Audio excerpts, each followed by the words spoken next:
Good morning, Gospel Life Church. Good to see you this morning, May 11th, 2020.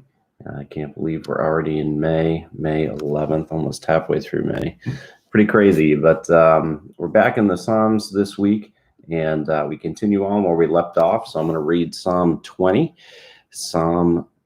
which says, "To the choir master, a psalm of David. May the Lord answer you in the day of trouble. May the name of the God of Jacob protect you. May he send you help from the sanctuary and give you support from Zion.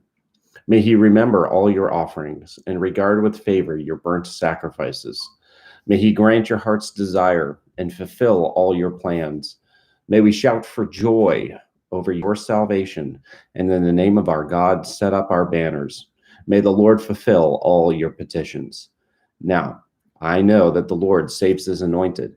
He will answer him from his holy heaven with the saving might of his right hand. Some trust in chariots, some in horses, but we trust in the name of our Lord. They collapse and fall, but we rise and stand upright. O Lord, save the king. May he answer us when we call." Really popular verse in there, where is it? Psalm 20, verse 7, "Some trust in chariots and some in horses, but we trust in the name of the Lord our God." If you look at the psalm, most scholars, I think, are probably right that this might have been a psalm that was read before a battle, where David and his armies are kind of gathered around, and it's a psalm saying, may the Lord protect us, may the Lord do this, may the Lord do that, etc., etc.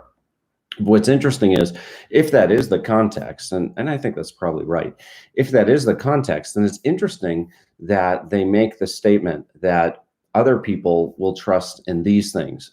Chariots, how big their army is, their horses. They're going to trust in how many tanks they have, the power of the nation that they have. But they make it a point to say, we will trust in the name of the Lord our God. Why? Well, if you think about Israel's history, any time that they really saw amazing victories was when the Lord was the one who brought those victories. You think about the people of Israel when they fled from Egypt. There was no way that they could have pulled that off. Or in the case with Gideon's victory, all these different things, all these different victories that you see was something that God brought. And they understood and recognized that true victory comes from the Lord. It's something I think we all need to be reminded of each week. We're not going into battle per se of fighting a physical enemy, but we are engaging in a great spiritual battle. And sometimes I think we can trust, if I could spiritualize the text a little bit, we could trust a lot in our own strength and in our own self-discipline or in this and that, rather than trusting in the Lord to get us through each of the battles that we fight. Because ultimately, whether it's a physical battle or a spiritual battle, the victory belongs to the Lord. So be encouraged. The Lord's on our side. Be encouraged that this week, whatever spiritual battles are going on, that we can trust the Lord, that the Lord is the one who is able to bring us to full and final victory over sin, over struggles, over whatever it is.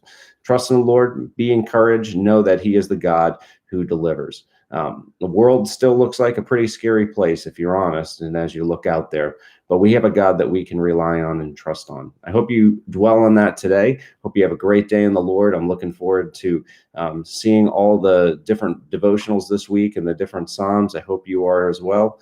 Keep pressing on, church. Let's be faithful to the Lord and see amazing things from him. Thank you. Have a wonderful, wonderful day.